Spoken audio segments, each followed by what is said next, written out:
Okay, the next topic is magnetic potential energy.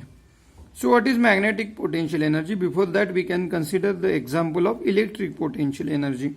So this is a electric dipole, plus q and minus q. These two charges are separated by the finite distance. So electric potential energy is associated with electric dipole. So the equation for electric potential energy is given by U is equals to minus P dot E. What is P? P is electric dipole moment and E is electric field intensity. Similarly, the magnetic potential energy is given by U is equals to minus M dot B. So M, here P is the electric dipole moment. Similarly, M is the magnetic dipole moment.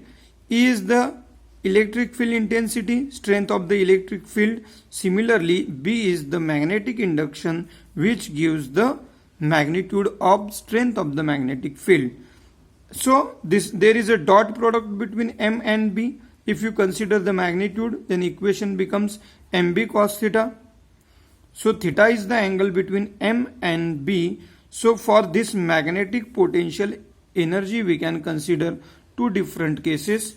If the angle theta between M and B is 0, then we can put the value of theta as a 0 in above equation. Then MB cos 0 is 1. So answer will be minus MB.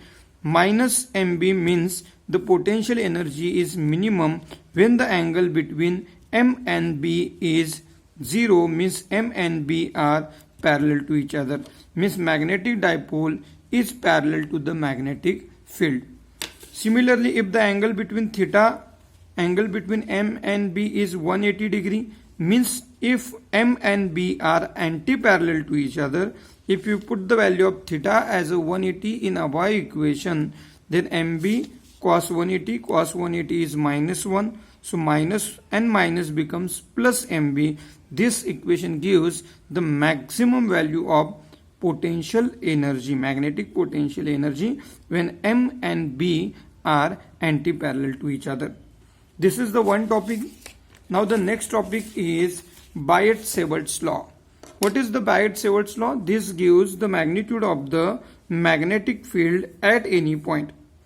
When the current is passing through any conductor which produces the magnetic field, that magnetic field across the conductor can be determined by using Biot-Savart's law.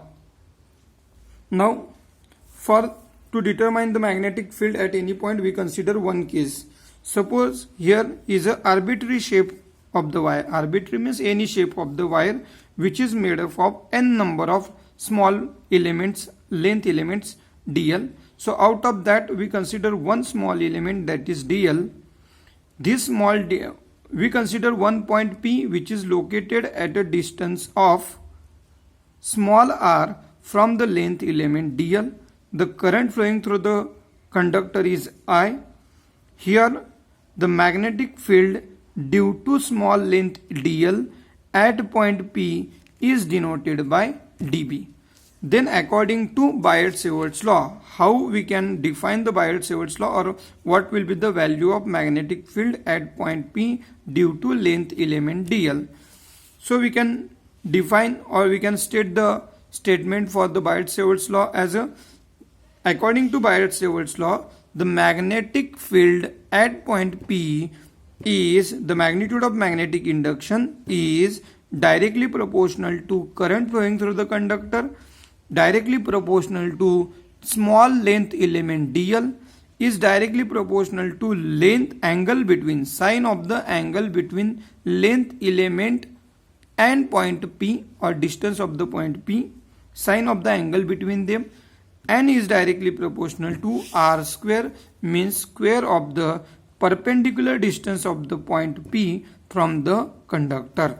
So this is called Biot-Savart's law, where magnetic induction is directly proportional to I, directly proportional to length element dl, directly proportional to sine of the angle between them, and inversely proportional to square of the distance between the point P and the conductor.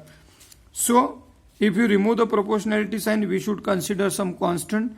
If the constant is K is constant of proportionality. for air or vacuum medium, the value of K is mu naught upon 4 pi. The value of mu naught is 4 pi into 10 raised to minus 7. If you put the value of mu naught as a 4 pi into 10 raised to minus 7 here, then 4 pi will cancel out. Then remaining term will be only 10 raised to minus 7. So the value of K is mu naught upon 4 pi. If you put here, where mu naught is the permeability of air or vacuum. Permeability means ability to pass the magnetic field. Ability to pass the magnetic field. So this is the dB means magnetic field produced by this small element dl at point P. Suppose you want to determine the value of total magnetic field produced by entire conductor at point P, then we should consider the integration of this small element dB. So if you consider the integration, here we multiplied this equation and divide this equation by small r. The next equation becomes integration of mu naught upon 4 pi I dl sin theta r upon r cube. So already there is a r square. If you multiply this r square by r, then it becomes r cube. Then if you take the magnitude of this equation or in integration form, you can write I dl cross product of r, because there is a cross product between dl and r. If you remove the cross product, then again you will get the value of sin theta. So the final equation to determine the magnitude of magnetic induction at point P due to entire conductor is given by integration of mu naught upon 4 pi I dl cross product of r divided by r cube. This is about the Biot-Savart's law.